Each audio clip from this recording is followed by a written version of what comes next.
Chick is presented for enshrinement by one of the Lakers' all-time greats. He is now the president of the Memphis Grizzlies, Jerry West.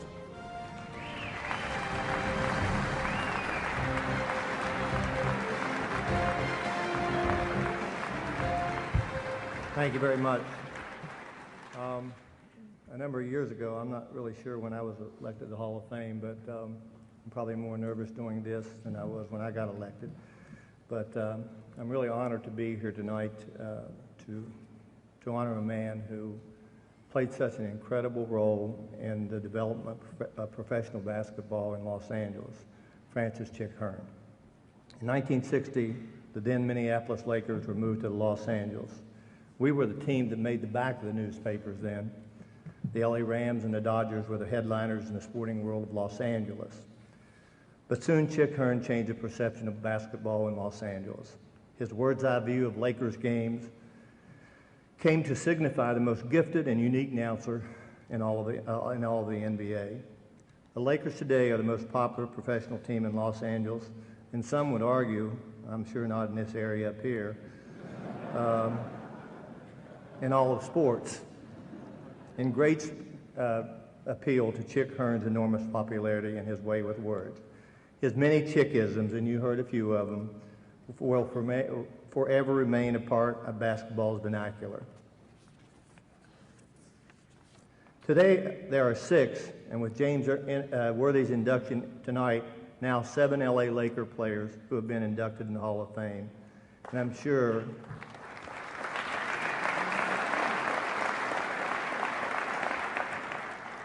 sure two more in the waiting room, and Shaquille and Kobe.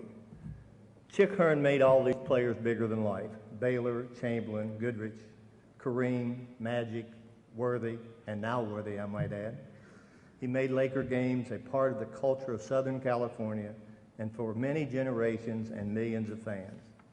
It's only fitting that Chick Hearn be inducted in the Hall of Fame tonight. Perhaps if it weren't for him, some of us might not have made it here. Chick's longevity is amazing. 3,338 consecutive games he announced. Meadowlark, it sounds pale in comparison to your how many thousands, but he only did about 80-some games or 90 games a year. When he started announcing, JFK was president. He saw 9 presidents elected during his career. He saw people in space, saw a man on the moon. He announced the hippie era and the yuppie era. He saw styles come and go, thin ties, wide ties, short shorts, shorts to the knees. Chick announced through the 60s, the 70s, the 80s, the 90s, and into the new century. So many changes in our country and world, yet one thing remained the same: Chick Hearn announcing Laker basketball. Chick played such an important role in my life for over 40 years. Some of them he drove me crazy, but had a lot of fun with him. If the Lakers would lose 2 games in a row, he wanted to change the whole team. Get rid of Kareem, Worthy, Magic, get rid of all of them. I said, Chick, those guys are pretty good. But what I most cherished about him was a friend and above all, a confidant. I think he knew how difficult this sport is. Chick always talked about his objectivity when he worked, but he was the most biased man I think I've ever known when it came to his Lakers. He was the heart of the Lakers, and he is really missed. I will tell you, this is one of the most professional men that I have ever met in my life.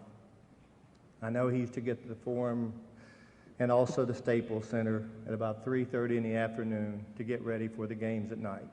He just was an amazing man. His work ethic was incredible. He was truly a genius, and we throw that word around too loosely, but this man was a genius. And what a treasure for the city of Los Angeles.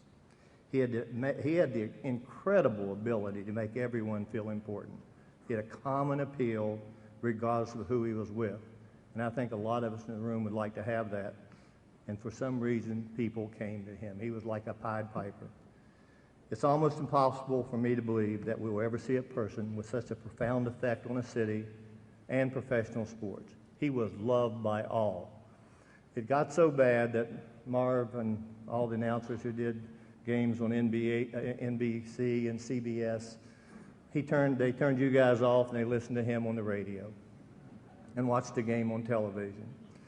But I think the thing that is most remarkable is how many young players out there that he probably helped create. There's the kids today, they will remember him forever. I mean, all the generations, all the fans that he generated in Los Angeles, he's the one who perpetuated almost everything for all of us. And a man that I loved. I think anyone who knew him well, he was just a unique human being. Tonight, Chick's widow and lifelong companion, and one of the really wonderful women that I've ever met in my life, Marge, is here to accept this wonderful honor for the late Chick Hearn. Marge.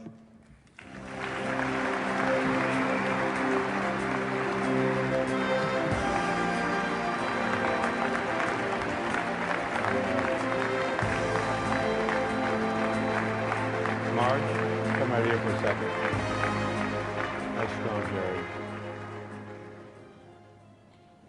Marge, no one will dispute Chick Hearn's brilliance as a broadcaster, as Jerry just so well articulated. Tonight, I'd like to think that he enters this Hall of Fame as a contributor because of his passion for the game and his unique love for the sport that helped further it so, not only in Los Angeles, but throughout the Pacific Rim and across the country. And so, by vote of the Honors Committee, and by virtue of the power invested in the Hall of Fame's trustees, it is my privilege to induct Chick Hearn as a contributor into the Naismith Memorial Basketball Hall of Fame with all honors and privilege.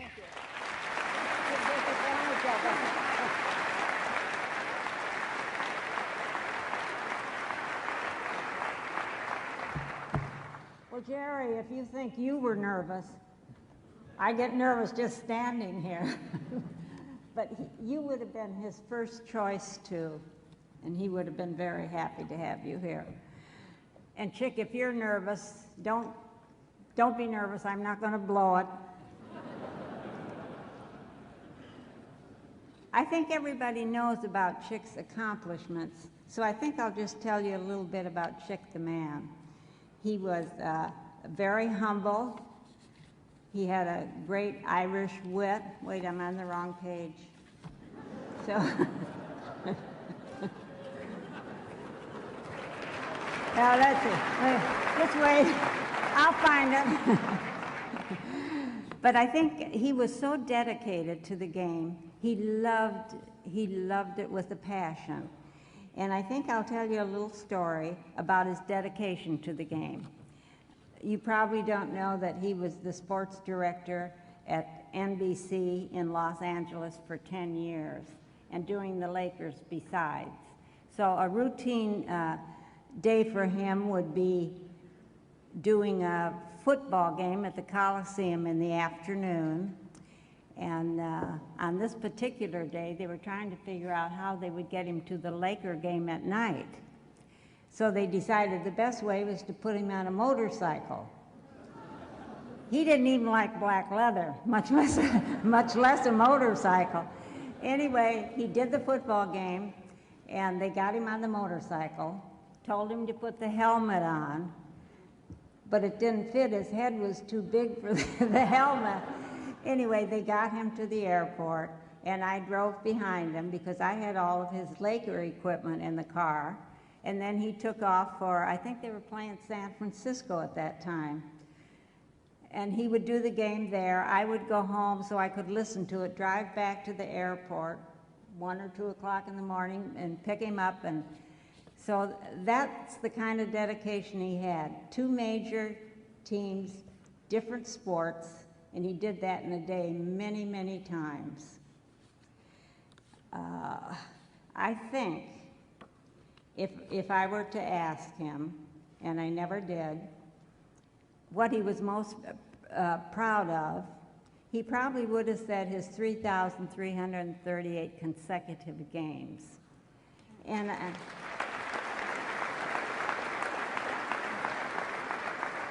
I'm sure I saw at least 3,500 of them, good and bad. And I think he was kind of proud of his basketball lingo, too.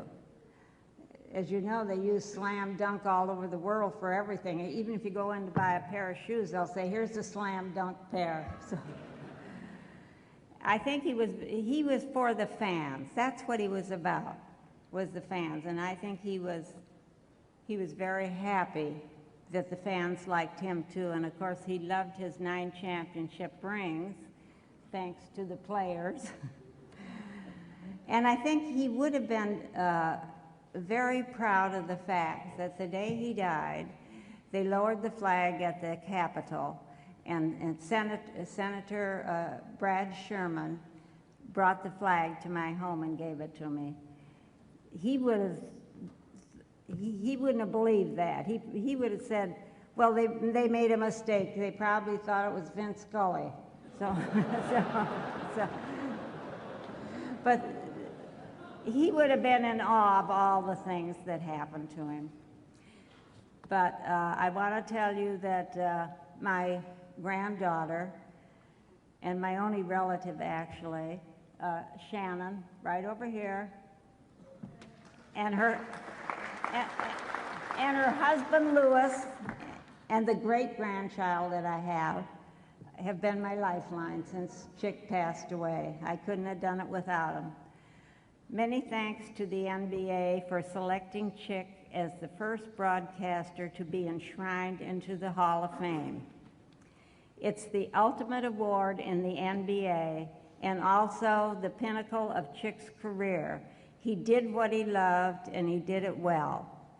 Do I think he deserves this honor? Yes, I do. Thank you.